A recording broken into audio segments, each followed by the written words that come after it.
কয়লাখানা কাম করবার আইছি নাকি? কয়লাখানা কাম করবার আইছি। এই যে দেখেন দেখেন এই যে কাকুরা সবাই কাম করতেছে, কত কস্তির হয়ে গেছে একবারে। তে ওগুলোকে আমরাও কাম করবো দেখেন, কিন্তু কত আইনদের আমি তো আধা ঘন্টা থাকাম না, মরে যাম গা। দেখেন পহরাদার আমার দাবড়াই দিব আজকে, ওই যে আধে দেখাই দিয়েছে।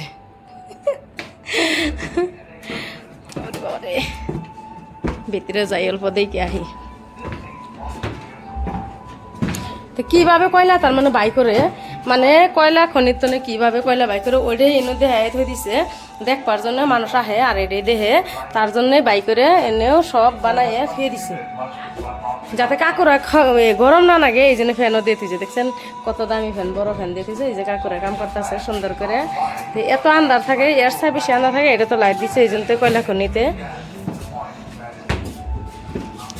তো দেখেন কত কষ্টর কাম, তার মানে এই বস্তুগুলো এতই কষ্ট লাগে দেখলে হারে নিজের মানে জীবনের কথা ভুলে জায়গা সবে। আমারও অস্থির, আমারও এমনি ভালো লাগে না।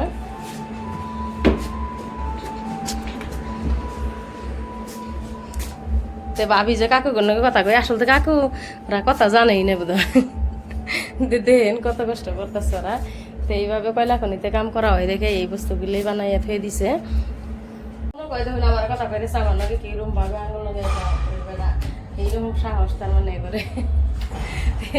আসলে তো আমি এই ঘরটা আমার দাম করে দেখাইলাম, জি হানি দেখাইলাম, মেলা সুন্দর করে দেখাইছি। যদি ভালো লাগে একবার আয় দেখে যাবেন, আপনি করে আর কোনো আনা জান লাগবো না। যদি কাল কয়লা খনি যারা না গেছেন না দেখে যাবেন, দেখেন কত কষ্ট, তার মানে সব বস্তু লে বানায় থুয়ে দিচ্ছে আর কি।